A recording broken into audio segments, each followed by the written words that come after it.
बटोरे 6 बाबर आजम ने 22 run 1 over की समाप्ति पर बगैर किसी नुकसान के पाकिस्तान अब सामना करेंगे फखर जमान। बॉल पर आए हैं श्रीलंकन स्पिनर फतरीना।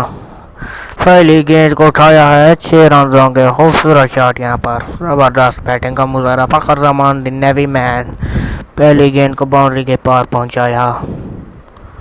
फखर जमान को अक्सर देखा गया है स्पिनर्स के आगे जो है वो ज़्यादा नहीं चल पाते, तो इस वजह से शायद श्रीलंकन कप्तान ने जो रणनीति अपनाई है वो ये है कि स्पिनर के साथ जाया जाए, लेकिन यहाँ पर फखर जमान ने प्रेशर डाला स्पिनर पर। पहली गेंद पर अटैक किया है।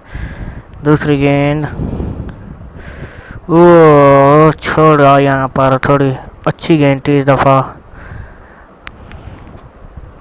इस दफ़ा उठाया है। 4 रन मिलेंगे, जी हाँ मिलेंगे, ज़रूर मिलेंगे। खूबसूरत शॉट जमान का कवर की दिशा में फील्डर के सर के ऊपर से मारा। 4 रन बटोरे, विकेटों से हट के खेला छोड़ा और 4 रन। टाइमिंग भी इतना खास नहीं थी, लेकिन फिर भी जो है पावर इतना थी शॉट में कि 4 रन यहाँ पर बटोर लिए फखर जमान ने। पाकिस्तानी खेमे में इस खुशी का समा।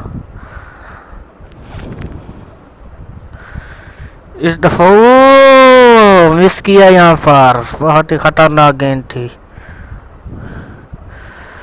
और इस दफ़ा फिर से मिस किया। पैड पे लगी गेंद लेकिन स्टंप को मिस कर रही है। इस दफ़ा विकेटों से हट के खेलने की कोशिश कर। इस दफ़ा फिर से विकेट हुए। शानदार ऑफ यहाँ पर स्पिनर की। एंजेलो मैथ्यूज आए हैं बॉलिंग पर, सामना करेंगे बाबर आजम। और कैच की अपील है कॉट बिहाइंड की, अंपायर ने धुतकारा।